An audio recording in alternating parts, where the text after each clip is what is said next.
temos trabalho.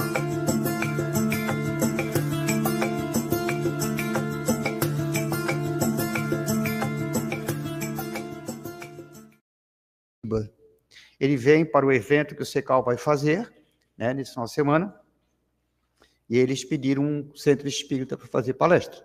Nós oferecemos o nosso.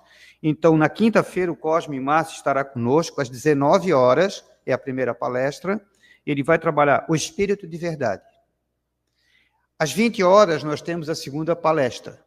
É com o nosso irmão Raul Teixeira. Ele nunca esteve aqui, é a primeira vez que ele vem à nossa casa. Então, eu convido vocês, né, na próxima quinta-feira, como na quarta, para esses dois eventos que eu considero muito importante para nós.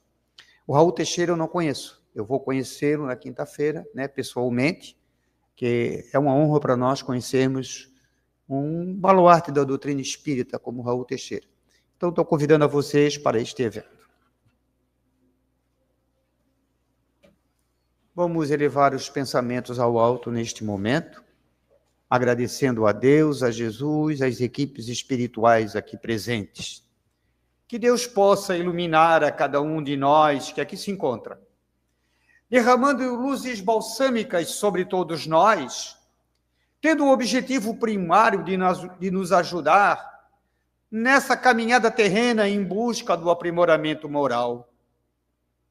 Estejamos sempre junto com Cristo, estejamos caminhando muitas vezes na dor, no sofrimento, na depressão, mas sempre lembrando que Cristo está conosco, que Ele nos ampara, que Ele nos guia e nos dá força perante as tempestades que surgem ao nosso derredor. Que tenhamos Deus como Pai misericordioso e bondoso nessa jornada terrena. Que Deus abençoe a todos neste momento. Que Deus ilumine a todos na vossa caminhada. Em nome de Deus, em nome de Jesus, das equipes espirituais aqui presentes, damos como aberto a segunda parte do trabalho desta noite. E eu passo a palavra ao nosso irmão Jean.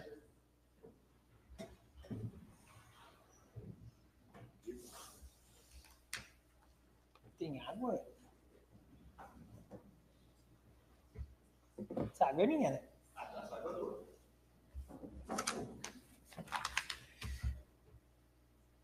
Boa noite, meus irmãos.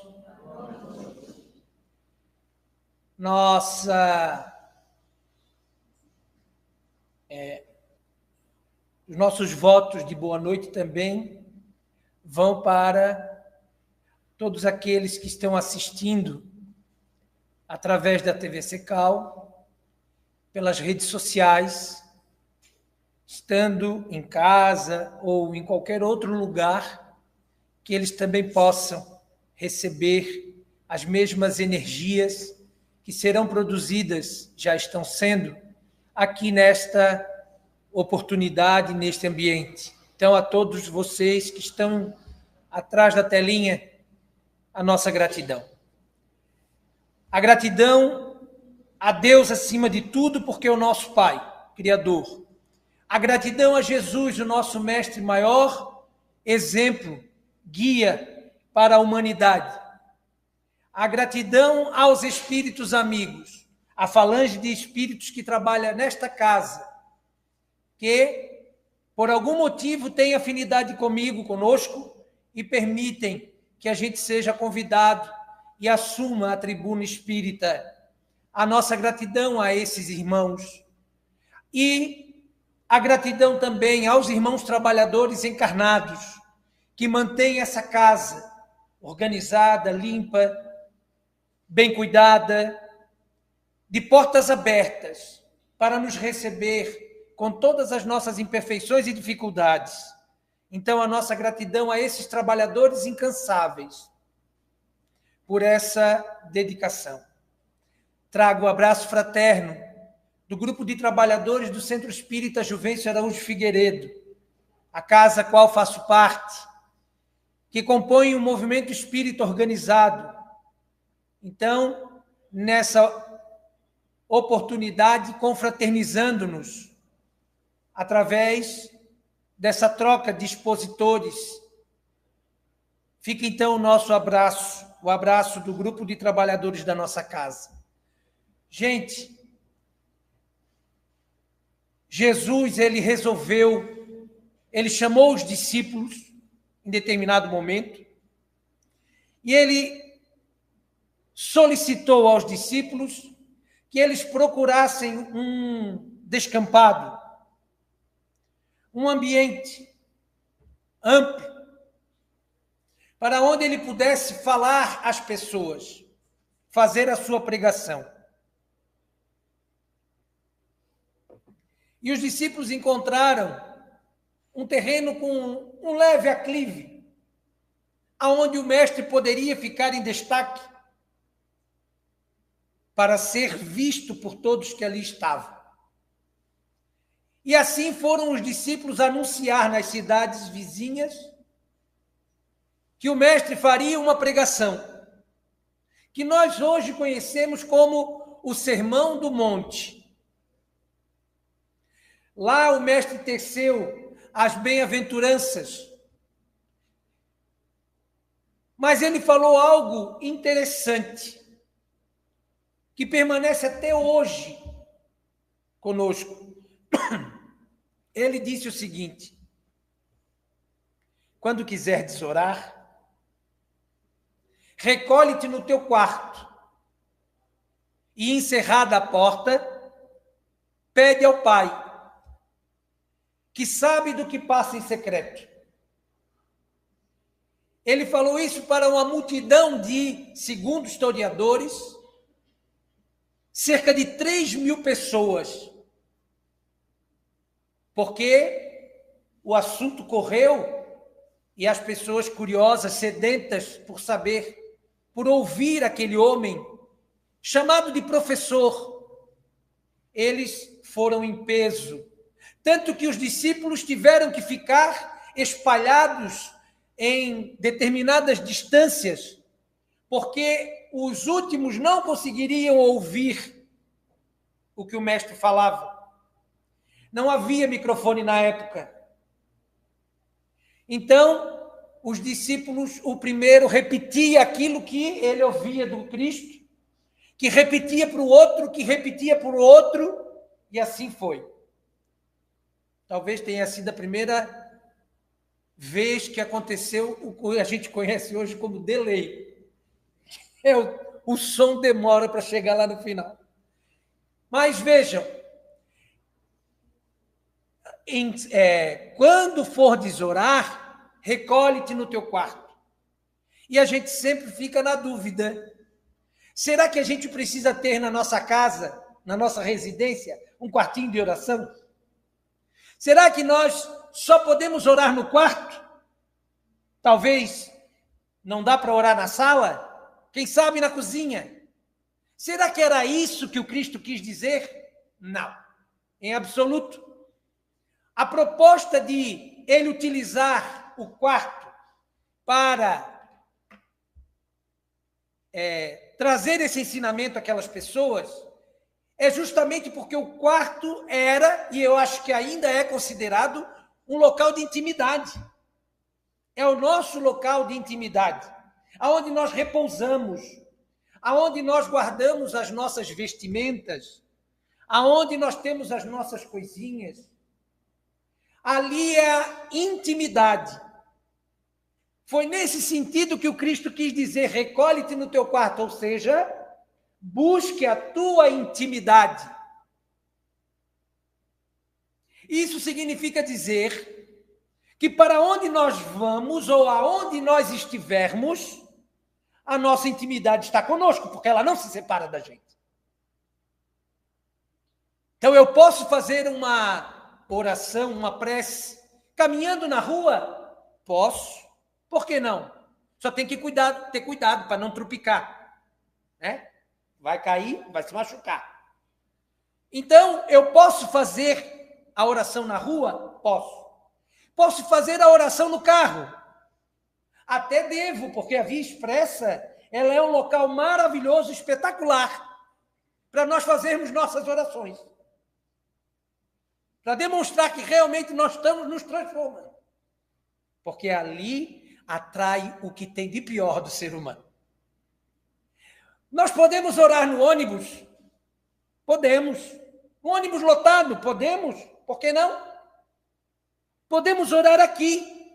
E oramos aqui, como foi feita a prece inicial, a prece de abertura. Mas, em qualquer desses exemplos citados por nós precisamos entender que a máxima, o princípio é a intimidade.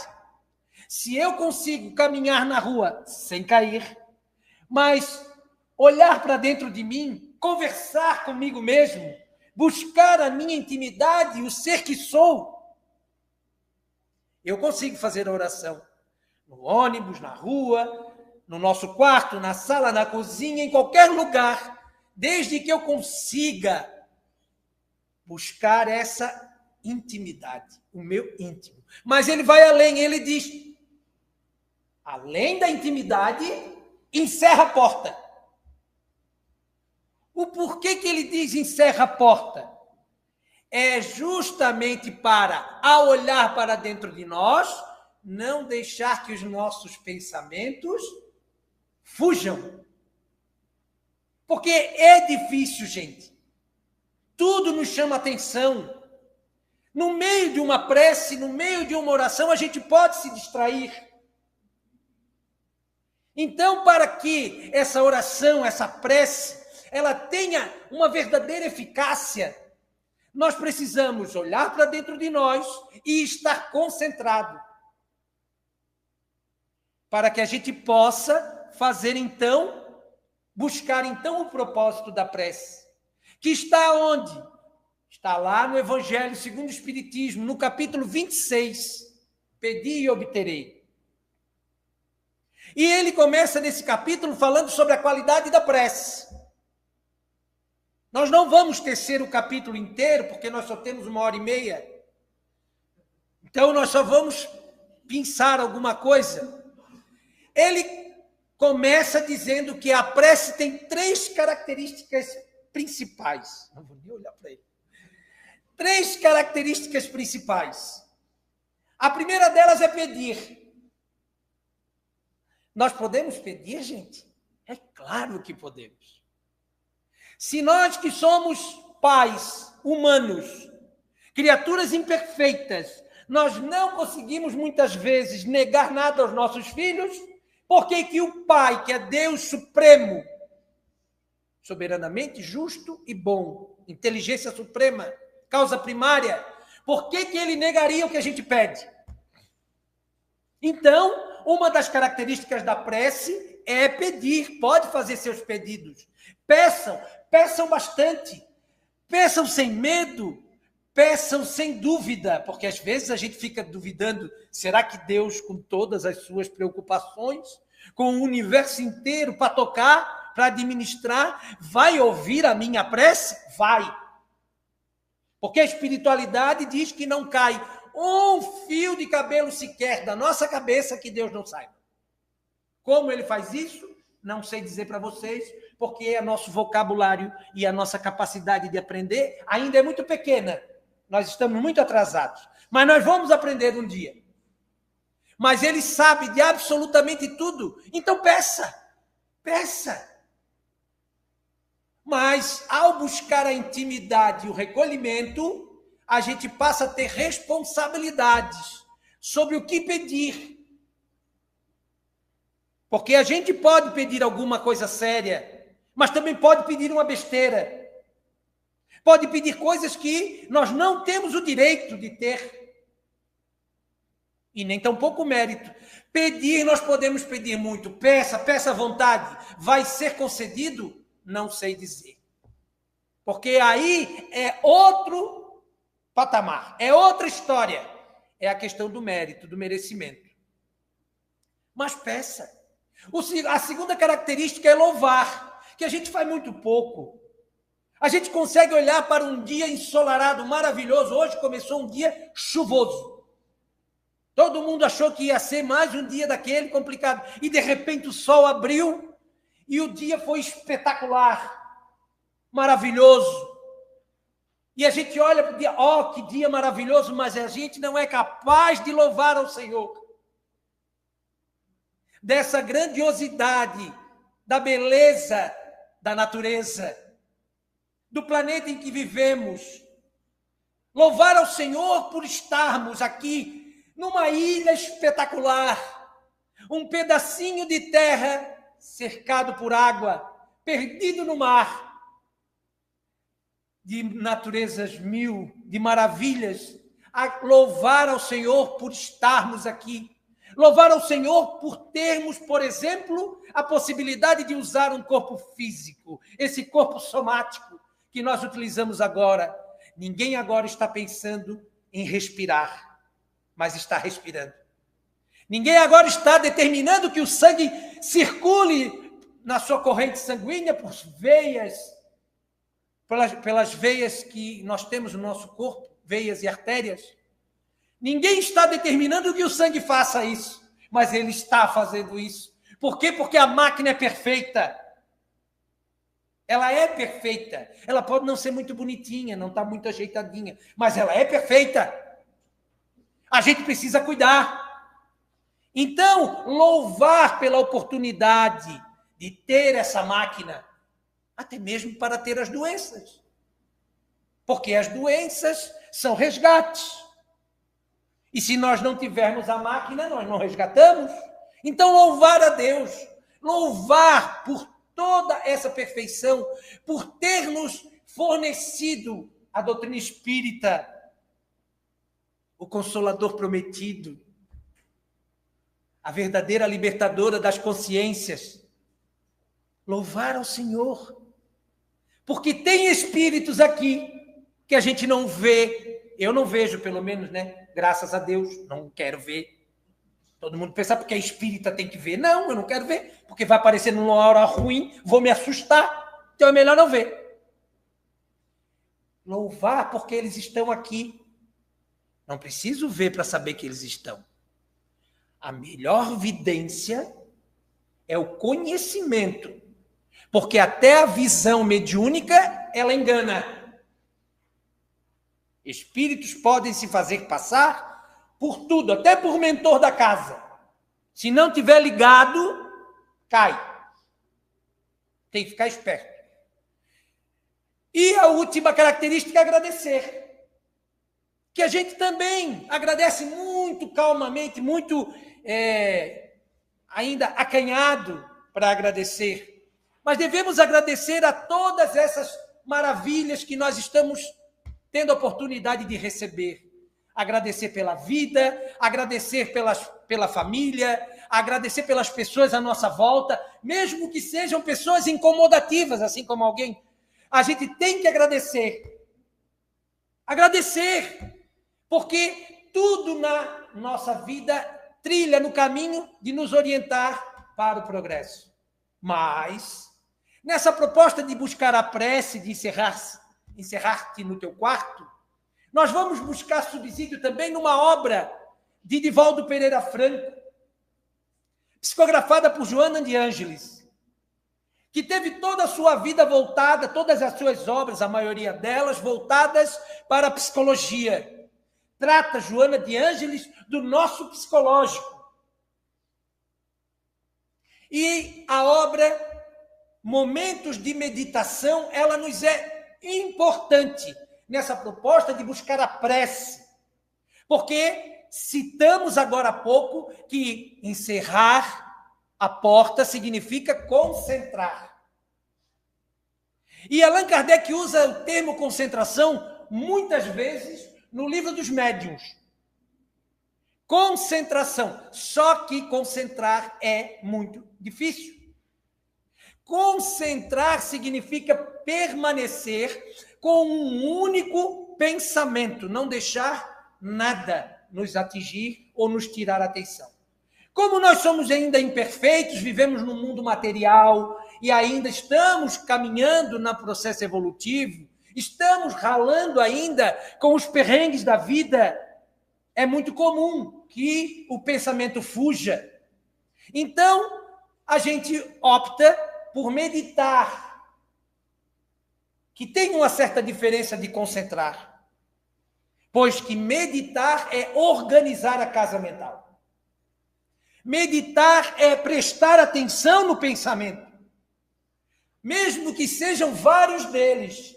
Por exemplo, enquanto agora estava sendo feita a prece, todos vocês, todos nós, estávamos meditando. E enquanto a prece era proferida pelo Pedro, tenho certeza que os meus irmãos pensaram em quem ficou em casa, dos seus familiares. Lembraram de um doente que vocês trouxeram na mente, porque alguém pediu para vocês trazerem para a oração. Lembrar dos que já desencarnaram, seus familiares que desencarnaram. Ou seja, são vários pensamentos diferentes num único momento da prece. Isso é meditar. Não tem problema, a gente pode passear nesses pensamentos, desde que eles não se transformem em pensamentos mundanos. Eu estou preocupado com a novela que daqui a pouco vai acontecer. Eu estou preocupado com o jogo de futebol. Acho que a seleção não joga no horário do centro. Esse ano a Copa não vai ter. Acho que não. Também eu acho que não vai muito longe. Bom, então, nós organizamos a casa mental e permanecemos nessa organização. É como se você colocasse uma barraquinha e ali dentro da barraquinha você trabalha tranquilamente. Meditar. Mas, para meditar, ou quem sabe conseguir uma concentração, há empecilhos, há dificuldades. E uma das dificuldades que aponta Divaldo Pereira Franco nesta obra é o excesso de preocupações. Nós somos preocupados, estamos preocupados com tudo, somos preocupados com o dólar, somos preocupados com a política, estamos preocupados com o futuro do planeta, o nosso país, o que vai acontecer, estamos preocupados com a violência, estamos preocupados com as nossas famílias, os nossos filhos, como criá-los, como alimentá-los, somos preocupados com tudo. E isso causa um estresse. Então, o excesso de preocupações atrapalha. Vamos então viver a vida ao bel prazer? Não, não é isso. A doutrina espírita, a espiritualidade nos aconselha a ter uma vida organizada, programada. Porque quando nós conseguimos programar, mesmo que ainda muito... de forma muito ainda pequena, a nossa vida, a gente não tem tanta preocupação. E não vivemos ao bel prazer. Não, a vida está programada. Eu vou me programar para estudar, eu vou me programar para conquistar as coisas, eu vou me programar para ter um carro, eu vou me programar para ter uma casa. Mas eu não consigo ter agora. Então, porque não está na tua programação? Não coloca isso agora. E aí a gente passa a ter um pouco menos de preocupações, o que facilita. A agitação mental, essas preocupações deixam a nossa mente como um dínamo. Quantas pessoas vêm aqui ao atendimento fraterno pedir ajuda e o que é pergunta? Quando é perguntado a eles, qual é o teu problema? Assim, eu estou com tanta coisa na minha cabeça. Minto, não. Eu estou com tanta coisa na minha cabeça, é tanto pensamento, eu tenho uns pensamentos estranhos, só pode ser um encosto. Não. Pensamento é teu mesmo. Que, na verdade, ninguém se encosta a ninguém, a gente atrai. Então, a agitação mental, a meditação, esse momento agora que todos estão aqui sentados, estão treinando. Uma reunião espírita não é somente para rezar, gente. Essa filosofia, ela é espetacular, porque ela atende de forma holística, ela atende em tudo as nossas necessidades. Então, estamos aqui agora treinando, ficar um pouquinho calado, porque, como diz o Pedro, tem gente que tem uma boca em cada cotovelo. Não sei quem, não conheço. Então, a gente fala, não pega o exemplo da própria criação. Deus criou o nosso corpo, atualmente, com uma boca e 2 ouvidos. É para ouvir mais e falar menos? É para cuidar com o que a gente fala? Então, essa agitação mental, ela precisa ser dominada. Nós precisamos encontrar em nós esse ajuste. esse ajuste fino. Então, a meditação não significa somente o silêncio externo. Porque todos podem estar em silêncio aqui agora, e todos estão, agradeço, porque isso é uma caridade tremenda comigo, mas podem estar com os pensamentos lá fora. Pode estar com pensamento em casa, pode estar com pensamento no trabalho, porque bateu o carro, porque isso, porque aquilo. Então, não basta só fazer silêncio. Para que a gente possa meditar bem, a gente precisa observar os próprios pensamentos através da vigilância moral. A moral do Cristo, não a moral do mundo. Porque o mundo está em transformação. O mundo está passando por uma transformação. As questões morais humanas, elas estão oscilando de uma ponta a outra. E isso é natural. Mas a moral do Cristo, ela não se transforma. Ela não foi modificada. Então, a vigilância moral, o que é? É quando a gente está tendo um pensamento ruim, um pensamento imperfeito, o que a gente faz? Opa, Jean, para com isso. Deixa disso. Substitui o pensamento. Se alguém te fechou no trânsito, o motoqueiro passou e arrancou o teu retrovisor, não torce para ele cair. Às vezes a gente se perde. Se alguém te fez qualquer coisa, não torça pelo mal dessa pessoa. Abençoe o caminho dela. Vai na paz de Deus. Vai na paz de Cristo. Mas vai. Continua indo. Vai. Não precisa ficar aqui, não. Vai. A gente precisa modificar, através da vigilância moral, o teor dos nossos pensamentos e dos nossos comportamentos, das nossas ações. Viemos uma vida inteira para a casa espírita e não mudamos. Não mudamos. Não queremos abrir mão de nada. Ah, não, Jean, não vou abrir mão da minha cachaçinha. Eu tomo aquela cachaçinha para abrir o apetite. E aí não reclama, então, depois do acompanhamento espiritual. Ah, não pode mais beber. Não pode beber? Não tem problema nenhum. Nada no mundo é proibido ao espírita. O vício, a entrega a esse vício é que é prejudicial. Até Jesus tomou vinho. Então, todos os vícios, eles precisam da nossa vigilância para melhorar a nossa condição. Porque aí a gente consegue buscar sintonia com Deus. Sintonia. Eu sou do tempo, eu já tenho 50, eu sei que não parece, eu sei disso, tá, gente? Mas eu já tenho 50, já fiz 50. Meio século. Já passei da metade da minha história, já, do meu caminho. Já passei da metade. Porque eu não vou chegar aos 100. Não vou chegar aos 100. Mas dizem que quem fala muito vive bastante. Acho que eu vou ficar uns 200 aí. Então, essa sintonia que nós buscamos com Deus é justamente um momento como agora nós estamos voltando o nosso pensamento para o Pai. Ah, lembrei. Eu sou do tempo que o rádio, para achar a estação, tinha que rodar uma chave seletora. Só a chave seletora, nem isso. Nem isso existe mais, essa palavra, chave seletora. Um botão, uma bolota, a gente girava até achar. Eu sou desse tempo. Isso é sintonizar. Alguém poderá dizer, Jean, mas continua sendo, eu sei. Só que agora é digital. A gente só aperta um botãozinho e o rádio faz sozinho o nosso trabalho. Mas isso é sintonizar. Como a gente vai conseguir que Deus possa entrar em nós, Jesus consiga fazer o trabalho através da espiritualidade dentro de nós, se a gente não sintoniza? Aí vem para a casa espírita, não consegue sintonizar, porque a cabeça fica lá fora, os pensamentos ficam lá fora, aí vem para a casa espírita ruim, sai da casa espírita pior, e diz que a culpa é do centro espírita. Vai para o passe, toma o passe.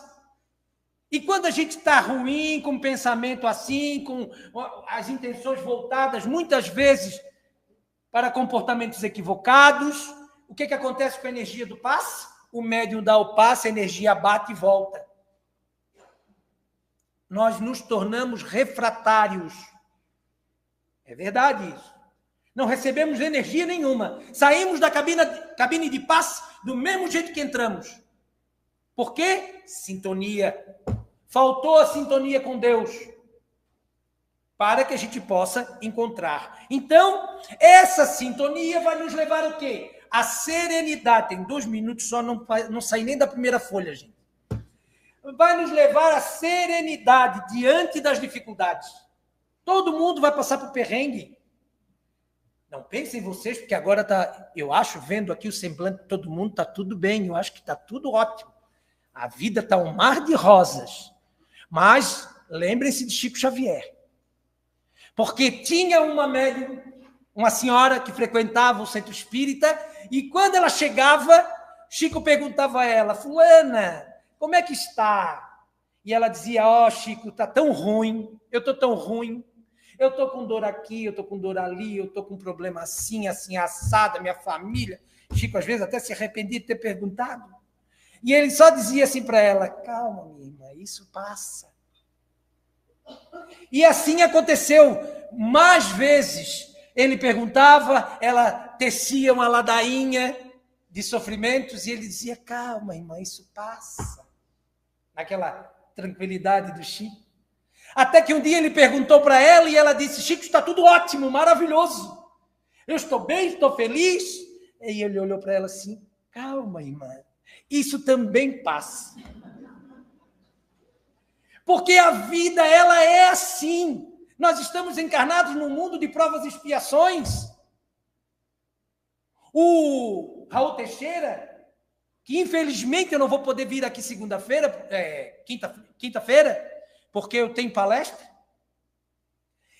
Essa semana eu vi um vídeo dele curto no Instagram, onde ele dizia o seguinte, nós devemos dar graças a Deus que não temos doenças. Porque na condição espiritual que nós nos encontramos, a atual encarnação deveria ser para expiar na carne problemas de ordem severa. E ele falou isso, ele acabou profetizando a própria vida dele. Ele teve um AVC depois de um tempo, e só agora ele voltou a fazer palestra, que ele está voltando a fazer palestra com dificuldades. O Raul Teixeira, tá? Que a gente pode considerar um médium missionário, um trabalhador dedicado a essa doutrina. Ele teve essa problemática. Por quê? Porque o mundo é assim. Então a gente precisa ter serenidade na hora de tomar a decisão. Ponderar, pensar. Já vou acabar, Dedé. Já estou acabando. Olhou o relógio, eu vi daqui, viu? Te peguei. 2 minutos, só para encerrar. Então, além da serenidade em tomar as decisões, fortalecimento emocional. A meditação, a prece, fortalece o nosso emocional. Nós somos muito emotivos. Nós sofremos com tudo, nós choramos com tudo. Eu choro com o hino nacional, eu choro com o hino do Havaí. Não precisa falar também, né? Não, mas a tua mãe gosta, eu posso falar, ela disse. Então, a gente chora com qualquer coisa. A gente se irrita, a gente fica brabo, a gente discute, parte para cima das pessoas, a gente é reativo, porque emoções descontroladas, desorganizadas. Precisamos buscar o equilíbrio. Jean, estás querendo que nós nos tornemos um monge budista? Não, continua tendo a tua personalidade, continua sendo quem você é. Logo mais eu falar alguma coisa assim, né, que sou atacado desse jeito, tenho uma telha corrida. Não tenho uma telha corrida, tenho uma comieira inteira. Mas todo médium também tem. Então, a gente começa a fortalecer o emocional e recebe inspirações para as decisões corretas. Aquela inspiração negativa, por causa dos pensamentos pessimistas, que nos trazem várias situações na vida, nós modificamos por pensamentos positivos. E ao modificar de espíritos bons, muitos deles aqui dessa casa, que continuam a acompanhar vocês, da casa de vocês, a gente começa a receber a inspiração e toma a melhor decisão. O Espírito decide por nós? Não. O Espírito não diz, Jean, faz isso ou faz aquilo. Ele diz, sussurra no nosso ouvido, né? Tem certeza que tu vai fazer isso? Aí é com a gente. A responsabilidade toda nossa, o nosso livre-arbítrio. Então, gente, os 2 minutos se passaram. Só tenho a agradecer a todos. Obrigado, mais uma vez, a oportunidade que a casa me cede. Se eu não tivesse essas chances, eu tenho certeza que voltaria com um débito muito maior do que quando aqui cheguei. E olha que não é pequeno. Então, a gratidão à casa, a gratidão a vocês todos, a cada um que aqui está presente e a quem está em casa, assistindo através da TV Secal. A gratidão por terem me oferecido aquilo que vocês têm de maior valor, o tempo. Eu não sou capaz de pagar pelo tempo de vocês. Não tenho condições disso. Então, peço a Deus, nesse instante, que através da sua magnânima bondade, da caridade divina, que recaia sobre as cabeças de cada um de vocês agora, nesse instante, o véu do seu amor, um véu fluídico, em tom azulado, que ao tocar no topo da cabeça de cada um, vocês recebam e absorvam as energias cintilantes do bem, como verdadeiro remédio curador das células moças do nosso perispírito, e voltem para os seus lares com muita paz, com o sentimento do dever cumprido, com alegria e felicidade no coração. Estampem isso para o mundo lá fora, para que todos vejam o que é a doutrina espírita, a grandiosidade dessa doutrina sacrossanta.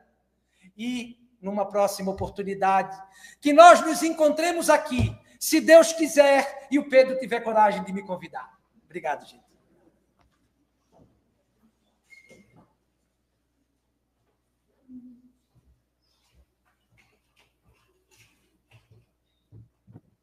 Se demorasse mais 5 minutos para nascer, nascia só a boca e a língua, mais nada. Os homens falam muito. Vamos encerrar a primeira parte agradecendo a Deus, a Jesus, ao Jean, pela palestra dessa noite. Pai nosso que estás nos céus, santificado seja o teu nome. Venha a nós ao teu reino e seja feita a tua vontade, assim na terra como nos céus. Pão nosso de cada dia, dai-nos hoje, Senhor, o perdão de nossas dívidas, assim como devemos perdoar os nossos devedores. Não nos deixes cairmos em tentações, mas livra-nos, Pai, de todo mal, e que assim seja. Em nome de Deus, em nome de Jesus, das equipes espirituais aqui presentes, damos como encerrada a primeira parte e abrimos a segunda, que serão os passes.